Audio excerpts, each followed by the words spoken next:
Big pass நேர்களுக்கு வணக்கம். So captaincy task நம்ம ஃபர்ஸ்ட் ப்ரோமோவில் பார்த்தோம்லே அது இப்போ தான் முடிஞ்சிருக்கு. ஒரு ரவுண்டில் முடிக்க வேண்டியது 3 ரவுண்டுக்கு ஜவ்வா இழுத்து அடடே நல்லா இருக்கே. முதல் ரவுண்ட்லேயே சின்ன சின்ன சண்டைகள் வந்துச்சு. பார்வதி அப்படி சும்மா விட்டுறக்கூடாது இல்லையா? டிஆர்பிக்காக பார்வதியை நல்லா சேனல் யூஸ் பண்ணுறாங்க. ஏன்னா பார்வதி கோவப்படுறாங்க அப்படின் போது அவங்க நல்லா அழகாக இந்த நமக்கு கண்டென்ட் கொடுப்பாங்கன்றதுக்காக அவங்கள 3 ரவுண்ட் இழுத்து கொண்டு வந்து அந்த அடி வாங்கின கண்ணோட அடி வாங்கியிருக்கேன் கப்பு எனக்கு கொடுங்கடான்ற ரேஞ்சுக்கு பார்வதியும் இறங்கி விளையாடி பார்த்தாங்க. பட் நடக்கல.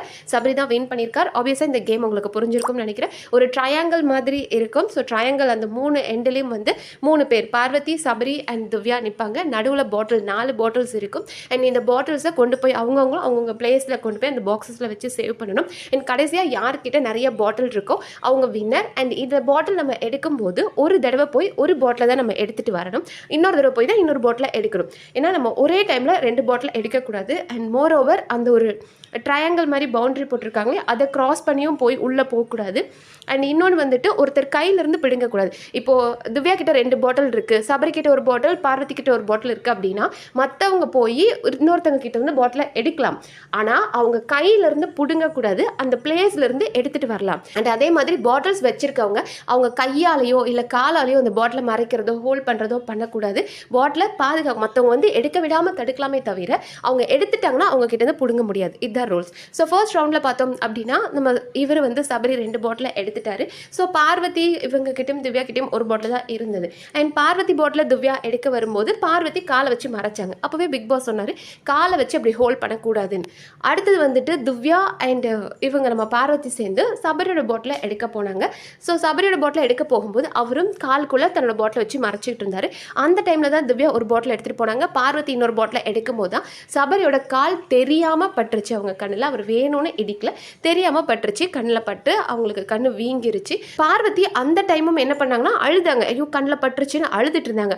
அழுதுட்டு தான் பார்க்குறாங்க திவ்யாவோட பாட்டில் அங்கே அனாதையாக இருக்குது. திவ்யா இவங்க கிட்ட போய் நம்ம சபரி கிட்ட பேசிகிட்டு இருக்கிறது அடடா அவட்ட 2 பாட்டில் இருக்கே அப்படின்னு சொல்லிட்டு ஒரு பாட்டில் பிடிங்கிட்டு கொண்டு வந்து வச்சுட்டாங்க. அப்படி பார்க்கும்போது ஃபைனலாக வந்துட்டு சபரி கிட்ட 2 பாட்டில் இருக்குது. ஸோ சபரி தான் வின்னர் அப்படின்னு எல்லாரும் முடிவு பண்ணிட்டாங்க. பார்வதியும் வந்து டாக்டரை போய் பார்த்துட்டு வந்தாங்க. ஓகே சரி சபரி தான்ப்பா வின்னர் அப்படின்னு அனௌன்ஸ் பண்ணலான்னு பார்த்தா கெமி ஒரு டவுட்டை சொன்னாங்க. ஆமாம் சபரியும் தானே காலில் ஹோல்ட் பண்ணா எப்படி இது உங்களால் எடுத்துக்க முடியும் அப்படின்னு அவங்க டவுட் கேட்டாங்க. ஸோ மறுபடியும் ரீமேட்ச் போகலாமா அப்படின்னு இவர் நம்ம சபரி கேட்டார். பிக் பாஸ் மட்டும் ரீமேட்ச் போங்க, இன்னும் பார்வதி கொஞ்சம் அடி வாங்கட்டும், கண்டென்ட் நல்லா இருக்கு அப்படின்னு ரீமேட்ச் போனாங்க. ஸோ செகண்ட் மேட்ச்சில் என்ன பண்ணாங்க அப்படின்னு பார்த்தோன்னா இவங்க யாருமே கையில் பிடிக்கூடாது காலில் பிடிக்கூடாது இதுதான் அப்படின்ற மாதிரி டாஸ்க் விளையாட ஆரம்பிச்சிட்டாங்க. பட் பார்வதி அப்போ ஸ்டார்டிங்கே வந்துட்டு இவர்கிட்ட சபரி கிட்ட அவர் ஒரு பாட்டில் சீக்கிரம் கலெக்ட் பண்ணி அவர் 2 பாட்டில் வச்சிருந்தார். மற்றவங்க 2 பேர் ஒரு பாட்டில் தான் இருந்தது. ஆனால் செகண்ட் மேட்ச்சில் வந்துட்டு பார்வதி ஃபவுல் ப்ளே பண்ண ஆரம்பிச்சிட்டாங்க. லைக் ஒரு பாட்டில் அவங்க எடுத்துகிட்டு இன்னொருத்தர்கிட்ட இருந்து பிடிங்கிட்டு வராங்க. லைக் அவங்க கிட்ட இருந்து இப்போ திவ்யா கிட்ட இருந்து ஒரு பாட்டிலை எடுத்துகிட்டு வந்து தான் பிளேஸில் அதை வைக்கணும், வைக்காமல் கையிலே வச்சுக்கிறாங்க. ஏன்னா கையில் வச்சா தானே வந்து வேறு யாரும் எடுக்க முடியாது அப்படின்ற மாதிரி கையிலேயே வச்சுக்கிறாங்க.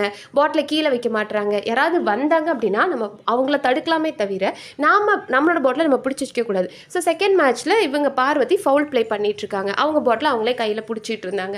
ஸோ இப்படி மறுபடியும் வந்துட்டு கன்ஃபியூஸ் ஆகுது. அப்பவும் சபரி கிட்ட தான் வந்து ஜாஸ்தியாக பாட்டில் இருந்தது.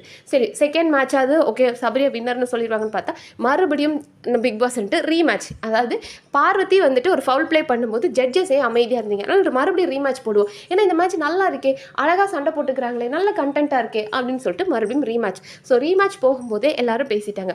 ஒரு தடவை ஃபவுல் ப்ளே பண்ணால் கூட நாங்கள் ஜட்ஜஸ் உடனே சொல்லிடுவோம் அவங்க இந்த கேமில் இல்லைன்னு சொல்லிடுவோம் அப்படின்னு டிசைட் பண்ணியிருந்தாங்க. ஸோ கேம் ஸ்டார்ட் பண்ண உடனேயே ஆளாளுக்கு இந்த 4 பாட்டிலில் ஒவ்வொரு பாட்டிலாக எடுத்துகிட்டு போனாங்க. அப்போ சபரி சீக்கிரமாக வந்து 2 பாட்டிலை எடுத்துட்டார். அதுக்கப்புறமா திவ்யா அண்ட் பார்வதிக்கிட்ட ஒரு பாட்டில் இருந்தது. பட் பார்வதி என்ன பண்ணிட்டாங்கன்னா அந்த ஒரு ட்ரையாங்கிள் பவுண்டரி இருக்கு இல்லையா அதுக்குள்ளே போயிட்டு வந்துட்டாங்க. போயிட்டு வந்தோமே அப்படி போகக்கூடாது. இவர் இருந்துட்டு நம்ம விக்கல்ஸ் இருந்துட்டு அவங்க வந்துட்டு ஒரு ஃபவுல் ப்ளே பண்ணிட்டாங்க, அவங்க உள்ளே போயிட்டு வந்துட்டாங்க, அவங்கள டிஸ்குவாலிஃபை பண்ணுங்க அப்படின்னு நம்ம விக்கல்ஸ் தான் ஆரம்பித்தார். ஸோ விக்கல்ஸ் ஆரம்பித்ததுமே நம்மளோட பார்வதிக்கு செம்ம கோவம் வந்துச்சு. நீங்கள் சொல்கிறீங்க, நீங்கள் ஜட்ஜஸ்க்கு சொல்கிறீங்க அப்படின் போது விக்கல்ஸ் பொங்க ஆரம்பிச்சிட்டார். விக்கல்ஸை வந்துட்டு அவருக்கு இப்போ என்ன அப்படின்னா நம்ம சும்மா அமைதியாக இருந்தோம், நம்ம பாட்டுக்கு ரொம்ப நல்லவனாக இருந்தால் இவங்க எல்லாரும் நம்மளை வந்து எப்படி இப்போ பிரவீன் அனுப்பிட்டாங்க அந்த மாதிரி அடுத்த வாரம் நம்மளும் அனுப்பிவிட்ருவாங்க. ஸோ நாமளும் இனிமேல் சண்டை போடணும், இவனுங்க கூட ஈக்குவலாக இறங்கி நம்ம இந்த மாதிரி ஒரு நல்ல விஷயத்துல இருந்தால் சரிப்பட்டு வராதுன்னு அவர் இப்போ இறங்கி சண்டை போட ஆரம்பிச்சிட்டாரு. அவர் வந்துட்டு நீ டிஸ்குவாலிஃபை, நீ பாட்டுக்கு 3 ரவுண்ட் 4 ரவுண்டு போயிட்டே இருப்பேன், எங்களுக்குலாம் வேறு வேலை இல்லையா, நீ டிஸ்குவாலிஃபை அப்படின்ட்டாங்க. ஸோ ஜட்ஜஸும் சொல்லிட்டாங்க, அவங்க உள்ளே போயினாங்க, அந்த கோர்ட்டுக்குள்ளே போயிட்டாங்க, ஸோ அவங்க டிஸ்குவாலிஃபைட் அப்படின்ட்டாங்க. ஸோ திவ்யா வர்சஸ் சபரி அப்படின்ற மாதிரி தான் இருந்தது. அவங்க 2 பேருக்குள்ள தான் கேம் விளையாடிக்கிட்டு இருந்தாங்க. அண்ட் இவங்க என்ன பண்ணிட்டு இருந்தாங்க அப்படின்னா, பட் பார்வதி மறுபடியும் உள்ளே போயிட்டே தான் இருந்தாங்க. டிஸ்குவாலிஃபைட் அப்படின்னு சொன்னால் அவங்க வெளியே வந்து நிற்கலாம், பட் நிற்கலை, நான் மறுபடியும் உள்ளே தான் போவேன் அப்படின்ற மாதிரி போயிட்டு இருந்தாங்க. அண்ட் திவ்யா என்ன பண்ணிட்டாங்கன்னா, அவங்க பார்வதி கிட்ட இருந்த ஒரு பாட்டிலையும் கொண்டு வந்து அவங்க இடத்துல வச்சவங்க கீழே வைக்கவே மாட்டுறாங்க. கையிலே வந்து 2 பாட்டிலும் இருந்தது. ஸோ வந்து திவ்யாவும் டிஸ்குவாலிஃபை ஆகிட்டாங்க. ஆப்வியஸாக இப்போ இவர் தான் வந்துட்டு சபரி தான் வின்னர் ஆகிட்டார் அப்படின்றது தெரியுது. அண்ட் பார்வதி என்ன பண்ணாங்க, அவர்கிட்ட போய் அந்த பாட்டிலை எடுக்க ட்ரை பண்ணிட்டு இருந்தாங்க.